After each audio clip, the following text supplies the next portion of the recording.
წერილთა სახლის დირექტორი ქალბატონი ქეთი დუმბაძე შემოგვიერთდა. დღემშვიდობისა ქალბატონო ქეთი. მოგესალმებით ყველას მაყურებელს თქვენ.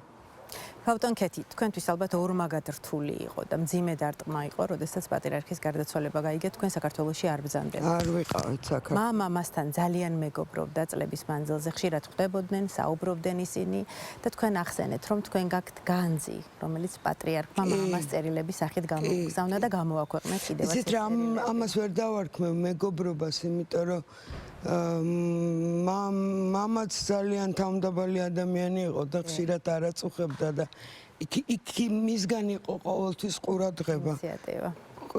ყურადღება იყო საოცარი და მე მახსოვს მისი მოსვლა თქვათ მამასთან ავადმყოფოში, როდესაც ის ავადმყოფობდა.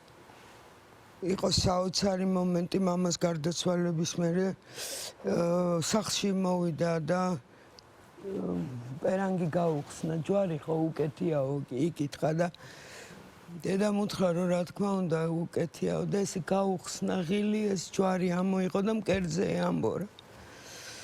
ხო, აი ესეთი რაღაც სხვანაირი დამოკიდებულება ქონდა მის მიმართ.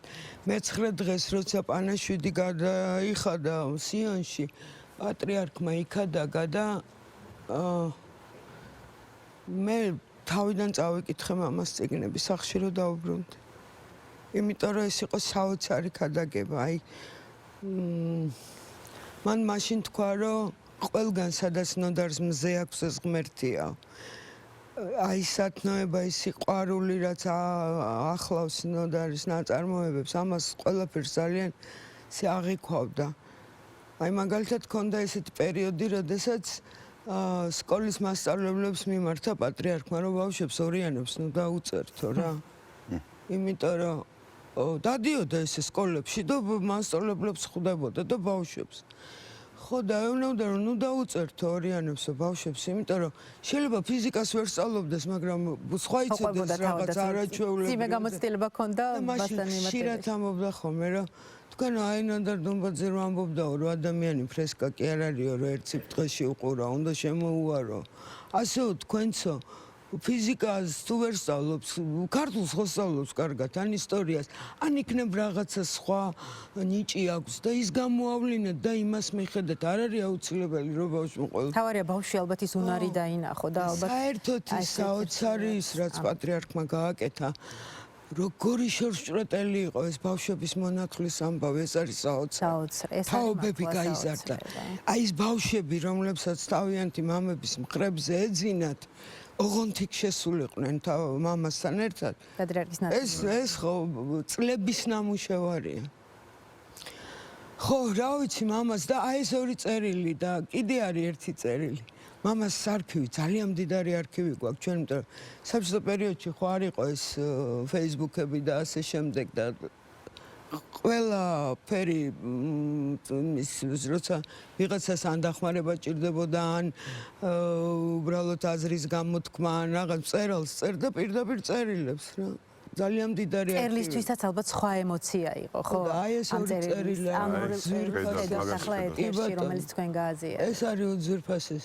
მე ვერ მომყვები ამ წერილებში რა წერია, იმიტომ რომ მერიდება უბრალოდ მამას ხება გამომივა უფრო ვიდრე ის რომ ჩვენ ყავთ ერთ წარსულ დროშიც კი ვერ ვამბობ, იმიტომ რომ აი გეფიცებით ყველაფერს, მე მეგონა რომ ის უკტავი იყო, რომ ის არასდროს ყველას ასე გვეგონა. და არასდროს არ წავიდოდა. ამიტომაც იყო ასეთი დიდი ტკივილი და ესეთი დიდი სიცარიე. ხო და წარმოედგინეთ, ვართ ლაიფციგში, ჩავედით, პირველი დღეა, მივედით საგამოფენო სივრცეში, გავალამაზე დავალაგეთ ყველაფერი წიგნები, დავაწყოთ, წამოვედით, მშვიდეთ და დილას სასტუმროში დავიწყეთ თათფირი, რომ აი როგორ რანაირად ხვალ როგორ და უცებ იწყება ეს რაღაცა პანიკა, რომ პატრიარქი დამძიმდა, პატრიარქი ცუდად არის, პატრიარქი და მაინც არ მჯეროდა, რომ ეს ასე დამთავრდება. ჩვენც პირდაპირ ეთერში შევიტყობთ, ჩვენ წარმოვიდგენთ, რომ ასე მალე დასწრება. ვიცოდით, რომ არ იყო ხო კარგად, გასაკეთებს თავის საშვება, რა თქმა უნდა და ჯერ მარტო ჩვენი ყველა ცოდვა ხო მის კისერზე იყო.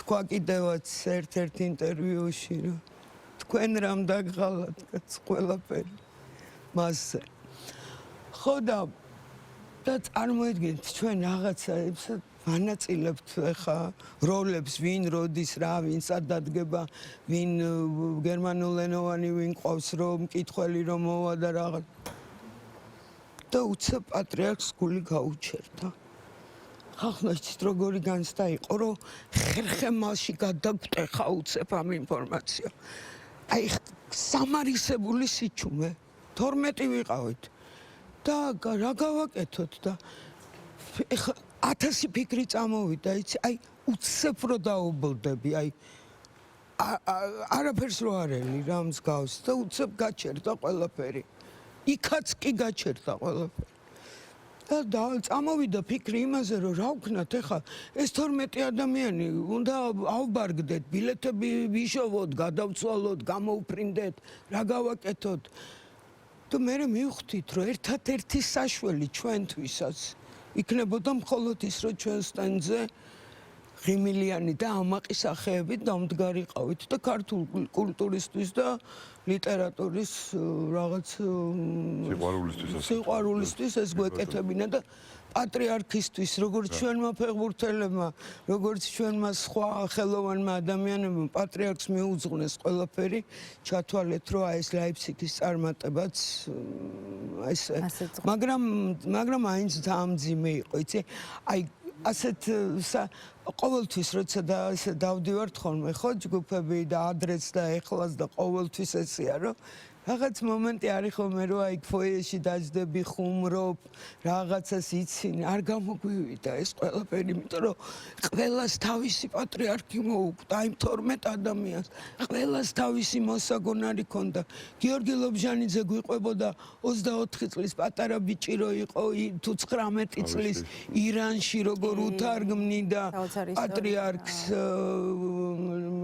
როდესაც ის ჩასული იყო ირანში და ნინია სადღობელაშვილი პირადად თქვენთვის რა იყო პატრიარქი? ხო არა ნუ არ ვიცი ეს საოცარი ძალიან მიმძიმს ეხლაც აი ეს დღეებია იცი აი სულ არა ვარ მე ისე მიჯაჭული Facebook-ს რომ აი სულ სკროლავდე და სულ ყველაფერს ვკითხო არაფერი არ მინდა რომ გამომრჩეს და მისი რამდენი ისტორია გავიგეთ რაც არ ხო და ერთი ისტორია გამახსენდა კიდევ უფრო ახლოს გავიცანით მამა შალვა ძალიან კარგი ისტორიებს ყვება აი ეს ჩვეულებრივ ადამიანურს და მეც გამახსენდა ერთი ისტორია ერთი პერიოდი იყო მე მონასტერში წავედი სნოში ვიყავი თვენახევარი ხო და რა პატრიარქი ჩამობზანდა სნოში ნუ თავის სახლშია ის რეზიდენცია ხო და ისა რაღაც ტრაპეზი იყო და მე თქვა რომ მეო ეხაო სასაფლაოზე უნდა წავიდეო ხო და სასაფლაო არის მისი სახლიდან რომ გამოყვალ ესეთი ცენტრალური ის არის რაღაცა წრე და მე ხიდზე გადადიხარ და იქვეა სასაფლაო ხო და მიბრძანდება ეხა პატრიარქი და ჩვენს მიუყვებით მას მაშინ თბილისიდანაც ჩამოყვნენ სტუმრები სხვათა შორის სვიმონი იყო ჯანგულაშვილი და ირაკლი იყო იმნაიშვილი ჩამოსული მაშინ ხო და ესენიც მახსოვს აი ჩვენ გვერდზე ერთად მიუყვებოდით და უცებ გაჩერდა ხიდზე და ესე აი პატარა ბიჭი აი ესე გადა და ქვემოთ იყურება და ჩვენც ჩავიხედეთ ახლა ქვემოთ რომ რა ხდება რატო გაჩერდა პატრიარქი და იქ ესე კვატი თავისი პატარა შვილებით მიცურავდა ხო და უცებ ესეთი რაღაცნაირი ღიმილი რო იცოდა საოცარი და აი ეს რაღაც ორი ის რო გამოუჩნდებოდა აქ პატარა ირაკლი კენჭებსაც რო დაკვატებს თქვაუც ბავშვური მოგონება საკუთარ თავზე პატარა ირაკლი ხო და რატომღაც აი ეს ორი დღე სულ ეს მახსენდება ის თვალების მომღიმარი როგორი იუმორი ქონდა აი სასაცილო ისა კი მეცვა როგორც მონაზონს მაშინ როცა იქ ვიყავი მაგრამ ეს ბეჭდები ვერ მოვიშორე ეთყობა და მითხრა ქეთევან ბეჭედი მინდა გაჩუქო შენ როგორ ყვარებია გაიკეთებო მითხრა და მითხრა ყველას მოვიხსნი უწმინდესო და მარტო თქვენსაც ვატარებ თქო და აი ახლა მიკეთია ეს დღეებია და ასე მგონია რომ მიცავს კეთი მზიანი ღამე ალბათ განსაკუთრებულია თქვენთვის ახლა. იცი რომ მე ვერ ვიტყვი რომ მაინც და მაინც მამას მზიანი ღამიდან ბიბლიურია ეს არის ბიბლიური მზიანი ღამე რომელიც მამამ გამოიყენა. ეს არ არის ნოდარის მზიანი ღამე რომელზეც ის საუბრობს რა თქმა უნდა.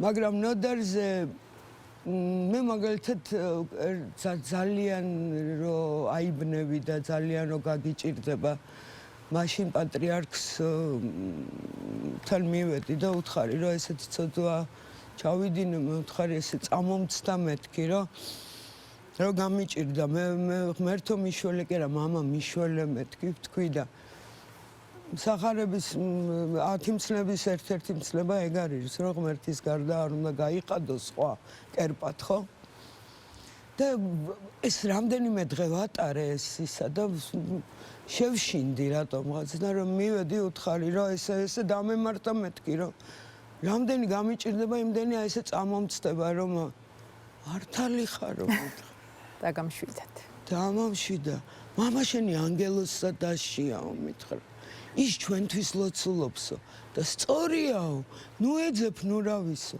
მამა შენს ელაპარაკეო მეო მაგალითადო ჩემ დედიკოსო კამფეტები უყვარდაო შოკოლადებიო და იქო თარო მაქო ერთიო დედას სურათთანო და იქ უდებ ხოლმეო შოკოლადებსო ხო და შენცო ესეო როგორ ელაპარაკეო ისქენი ყველაფერი რაც უყვარდა ის გააკეთეო და შენო ჭკვიანი გოგო ხარ და მიხვდები იმის ნიშნებს რა უნდა გააკეთო და როგორ უნდა იყო ასეთი ნიშნები რა თქმა უნდა იყო ყოველ ფეხის ნაბიჯს კეთი მამა თავდაპირველად დაასაფლავეს ბავშვთა ქალაქ ბზიურში და სწორედ პატრიარქის სურვილი იყო რომ ის მთაწმინდაზე გადაესვენებინათ გალაქტიონსაც მანაუგოც იცით რა ეგეც მაგისთვისაც რაღაც ძალიან უცნაურად შეგვამზადა ერთხელ დაგვიბარა მთელი ოჯახი და არაფერი რაღაც საჩუქრები როგორც იცოდა ხოლმე საკმეველი საანთელი ხატი გვაჩუქა კი ეს კადრები აი ეს კადრებია ხო ზუსტად კი ეს არის 80 წლის იუბილეს ეს მზიურის კადრები მზიურში კი ბატონო და მაშინ თქვა რომ მე არ მომწონსო ნოდარიო მარტო რო არისო იქო და დადგებაო დრო და მე ხალხი საქართველოსა დადგება დრო და ნოდარსო მთაწმინდაზე აიყვანენო და ჩვენ მე ეს არ აღვიქვი იმათ რომ მან რა ვიფიქრე იცი რომ უბრალოდ მას ეს სურს და მას ესე თulis მაგრამ რომ ეს მოხდებოდა მე ამაზე არაზრს არ მიფიქრია აი ზუსტად ამ დღეს მამას 80 წლის იუბილეზე როცა როგორც იციან ჩვენმა ჟურნალისტებმა ხო იცი უცებ 20 მიკროფონი რო გაჩნდება და პატრიარქთან და იქ თქვა რომ მე ონოდარი მთაწმინდაზე უნდა გადავიყვანო არ შეიძლება ონოდარიო ღირსია იმის რომ იქ იყოსო და მაშინ ჩვენ ყველა ერთად დავიბენით საოცრად მაგრამ მას შემდეგ მე გავიდა კიდე რაღაც პერიოდი იმიტომ რომ 14 ივლისს არის მამას დაბადების დღე და 28 მარტს გაისმა ზარი ჩვენთან და პატრიარქი ქირეკავდა და გითხრა რომ მე გადავწყვიტეო რომ ნოდარ და თქვენ თუ იქნებით თანახმაო. ნუ წარმოიდგინე ხა რომ თანახმა. როგორ შეიძლება? როგორ შეიძლება? და 14 სექტემბერს მამას გარდაცვალების დღეს ეკლესიური ახალი წლის დღეს 14 სექტემბერს მამამ თაწმინდაზე გადაასვა. კეთი ციგნის ბაზრობა ახსენეთ ლაიფციგში ბრძანდებოდ მანამდე ლონდონში და ეხლა მე მგონი პარიზში ხო პარიზისთვისაც ვემზადები. აი რომ ეს სამზადისი როგორია? სამზადისი ძალიან მძიმეა. სამზადისი იწყება ბევრი თვეებით ადრე. რა თქმა უნდა. იწყება მიმოწერით, იწყება ძალიან ისეთი საორგანიზაციო საკითხებით, აი ყოველი რაღაც ის ვინტი თუ რა ქვია, ჭანჭიკი, მოსაჭერი, სად როგორ, სად რა გაიკრა, სად რა ეს ყველაფერი ცალკე თემაა. მეორე თემაა, როდესაც ემზადები ასეთი ფესტივალისთვის და იწყებ ავტორების მოძიებას რომლებიც უნდა ითარგმნოს ფრანგულად, იმიტომ რომ ფრანგულად ან გერმანულად ან ინგლისურად, იმიტომ რომ ყველა ქვეყანაში ურჩევნიათ რომ ათენაზე იყოს ლიტერატურა, რა თქმა უნდა. ამიტომ მით უმეტეს ფრანგებს. მით უმეტეს ფრანგებთან საერთოდ არ აინტერესებს, სხვა ციკს ხელს არ კიდებენ და ამიტომ ეს თემები მზადდება თვეების განმავლობაში. არა ვართ ჩვენ მწერალთა სახლში იმდენი, რომ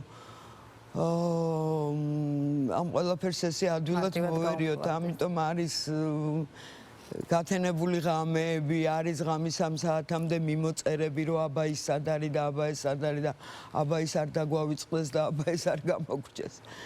და მთავარი მაინც არის შედეგი, რომელიც იცი რა შეიძლება მონაწილეობა მიიღო ესეთ ფესტივალში და იქიდან არაფერი არ წამოიღო.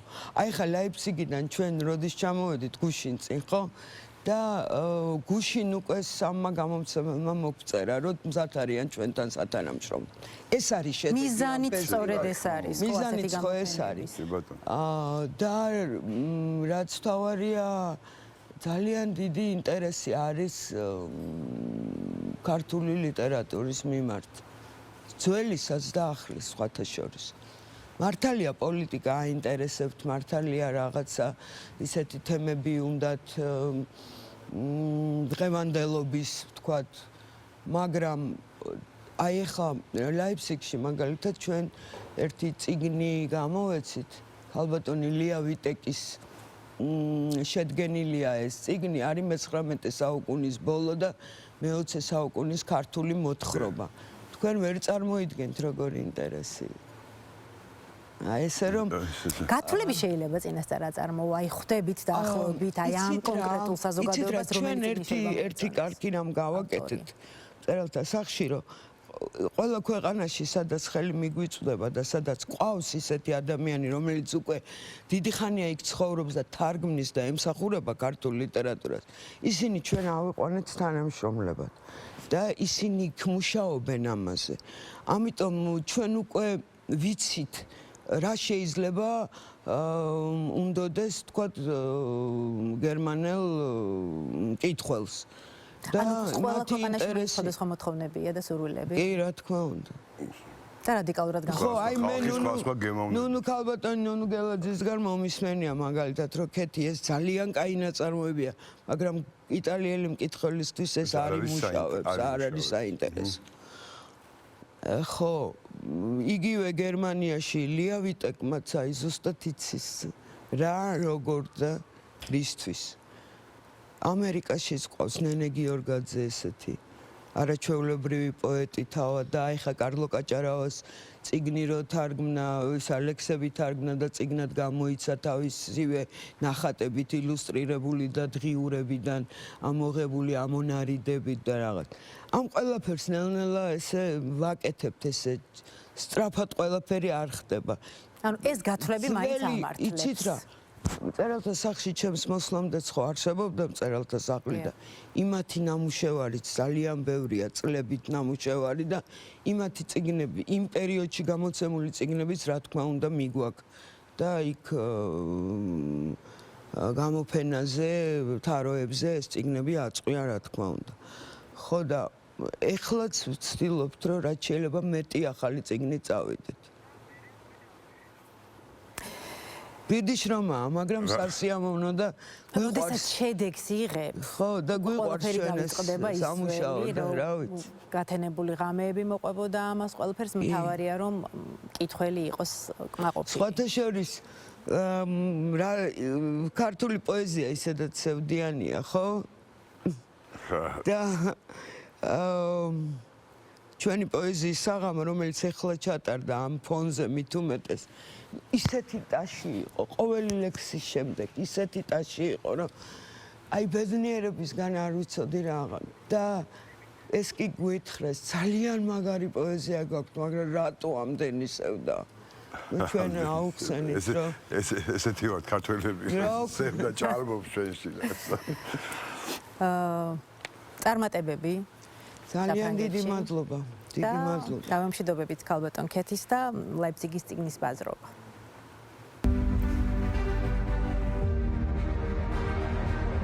არის ლაიფციგის წიგნის ბაზრობის დღე, რომელმაც ძალიან დიდი სიხარული მოგვიტანა, იმიტომ რომ საოცარი ინტერესია ჩვენი სტენდის მიმართ. ძალიან ბევრი ხალხი მოდის და ინტერესდება ქართველი მწერლებით. ხედავთ, რომ მსოფლიო მნიშვნელობის პროცესში არის ჩართული ჩვენი ქვეყანა. ეს უდიდესი მნიშვნელობის საქმეა და დიდი მადლობა მინდა გადაუხადო ამისათვის ჩვენი კულტურის სამინისტროს. ძალიან მნიშვნელოვანია ეს წიგნის ბაზრობა ყველა იმ ადამიანისთვის, ვინც წერს, რა თქმა უნდა, რომ თავისი ნაკეთები გამოიტანოს და პოპულარიზაცია გაუკეთოს თავის თავს. ამ საშუალებისთვის ძალიან დიდი მადლობა მინდა უთხრა ჩვენს მწერალთა სახლს, ჩვენს მთარგმნელს გიგავიტებს და ჩვენს გამომცემლებს. გვეძლევა საუკეთესო პლატფორმა ქართულ თანამედროვე ავტორებს ჩვენი შემოქმედების პრეზენტაციისთვის. რამდენიმე ჩემი ქართული ვერსია ლექსის ითარგმნა გერმანულ ენაზე ქალბატონი ირმა შიოლაშვილის მიერ და საინტერესოა ჩემთვის ურთიერთობა თანამედროვე ავტორებთან, რომლებიც ჩვენს თქვენთან მოდიან და გაზიარება ჩვენი შემოქმედების. ძალიან მიხარია, რომ საქართველო მიუხედავად 1001 სიძნელისა მაინც ახერხებს მონაწილეობა მიიღოს ასეთ ღონისძიებაში. ეს მნიშვნელოვანია ჩვენი ქვეყნის ევროპული ინტეგრაციისათვის, ევროპაში ქართული კულტურის რეპრეზენტაციისათვის და ასევე იმისათვის, რომ დავამყაროთ კონტაქტები მთელ მსოფლიოსთან, იმიტომ რომ ლაიფციგის წიგნის ბაზრობა მთელ მსოფლიოს აერთიანებს. ვფიქრობ, რომ საქართველოს ყოფნა ყველა ფესტივალზე აუცილებელია, იმიტომ რომ ინტერესი არის ქვეყნის მიმართ, ქვეყნის ლიტერატურისა და კულტურის მიმართ. და ჩვენ ყოველთვის უნდა ვიყოთ ელჩები ჩვენი ლიტერატურის ყველა ქვეყანაში, ყველა ფესტივალს.